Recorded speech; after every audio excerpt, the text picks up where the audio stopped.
This is the MT-07 2025 and I'm Ichiri. In this video we're going over everything new in the 4th generation of the MT-07 and whether these updates make it worth upgrading.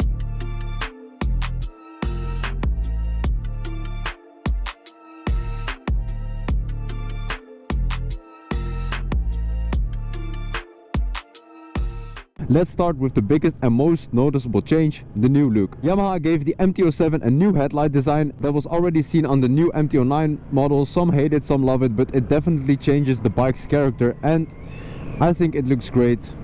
And the Cyclops headlight doesn't actually bother me as much as I expected. The bike comes in 3 different colors. This one is the new color Ice Storm, and you've also got the Icon Blue and Tech Black. Moving on to a very anticipated update, the 2025 MT-07 is equipped with a 41mm KYB inverted forks. I've ridden the bike for a little over a week now and it feels very solid in the corners. The rear shock is also adjustable for preload and rebound dampening, and the stock suspension really doesn't feel as bad as people make it out to be, especially if you're not doing any sporty riding. Next is the new 5-inch colorful TFT display that allows for 4 different themes, which is easily controlled by the straightforward buttons on the handlebar. You even have a home button, so it's really easy to use. Way better than the 2024 model. The first theme looks like you're piloting a fighter jet, and the second one is basic but really nice looking and my personal favorite. The third theme reminds me of a piano, but it has this cool wave animation, and the fourth theme is a racer theme that would be perfect for the track. You can choose whether you want the display in black, white or automatic. The display also allows for smartphone connectivity, so you can receive notifications, pick up calls, listen to music and use navigation. You need to download the Garmin Street Cross app and connect it to your bike. I love this feature because I don't have a phone mount yet, so this is perfect. The MT-07 2025 also comes with ride-by-wire, and this means your throttle is electronically controlled instead of traditional cables. This results in a smoother and more responsive experience, and it opens up the door for 2 new features I had been waiting for: different ride modes and traction control. The full power version of the MT-07 comes with Sport, Street and Custom mode, while the 35 kilowatt version only has Street and Custom. Sport mode gives you the sharper throttle response, Street is more balanced for everyday riding, and Custom lets you fine-tune the settings. Personally, I have my custom mode set to the lowest power mode with the highest traction control, basically mimicking a rain mode. But even though the bike is now ride-by-wire, that snappy character of the CP2 engine is still intact. And to help you control the power, you've got traction control. This is another rider aid just like ABS, and it prevents your rear wheel from slipping by adjusting the power when it detects a loss of grip. It does this by measuring the wheel speed, and on a brand new bike it's a very welcome feature, especially useful in wet or slippery conditions. What else is confidence inspiring? Well, being able to brake really hard. So for the 4th generation, Yamaha has also upgraded the front brakes with radially mounted 4-piston brake calipers. You have 2 front brake discs and 1 rear brake disc. It feels very solid, and I have yet to use the full power of the brakes even in a few sketchy situations. The rear brake pedal does feel a little bit spongy, but whether that's a good or bad thing depends on your preference, I guess, but I don't really like it. Another quality of life upgrade is the new assist and slipper clutch.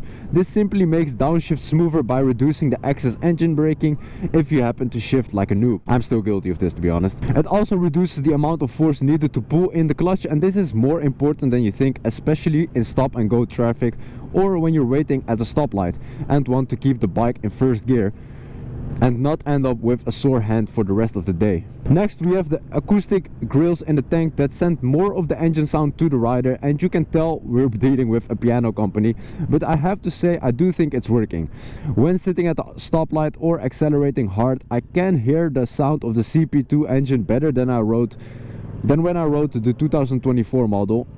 And also I think they're pretty aesthetically cool, and they could be a really nice conversation starter, which is also worth something, right? The MT-07 has self-canceling turn signals, which you can turn on with these weird indicators. It takes quite a bit of time of getting used to. Anyways, a soft press of the indicator switch will make it blink only 3 times, perfect for a quick lane change. And that's not all. The MT-07 also detects when you're emergency braking at a minimum speed of 50 km/h, and all indicators will rapidly start blinking. But this doesn't work if the emergency lights are already active. but this could very well be something that saves you from getting rear-ended. Yamaha has finally understood that the MT-07 should be an aggressive styled bike. What do I mean by that? Well, it's a naked bike, yes, but the bike was way too upright in my opinion, and the MT-125 I'm riding is 10 times more aggressive with the seating position, so this almost feels like a completely different bike. Now the MT-07 2025 has the handlebars a little bit lower and closer to the rider. The fuel tank has also been redesigned and it's a bit slimmer now. It's very comfortable and very upright, so if you're worried about the comfort of this bike, it's totally fine, unless we're talking about the seat, because I'm not sure if it's because the bike is still new, but this seat is super stiff and I hate it.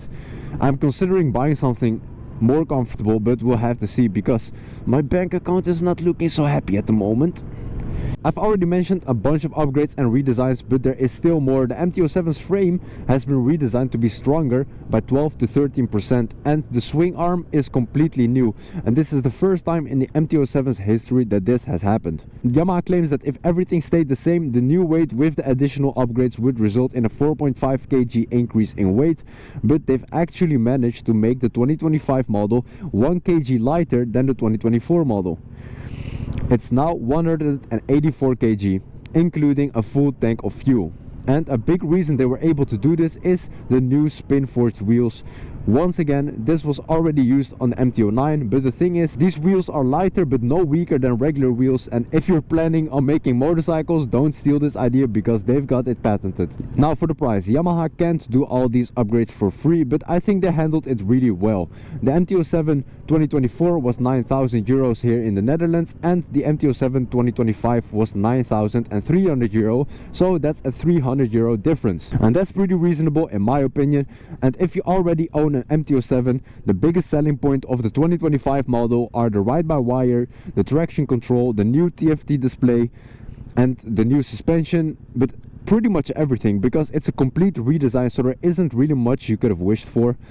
I've been having a blast with this bike and I love the technology. I'm still in the braking period, but I already think that for new riders this is arguably the best version of the MT-07 yet, and I say arguably because there are people that believe you should start on a bike with no rider aids, but I think the decreased power map and the custom mode coupled with the traction control of this bike make it capable of passing as a first bike. But more on that in future videos. Let me know what you think of the 2025 MT-07, and if you like this video, you know what to do. So I'll see you guys in the next one.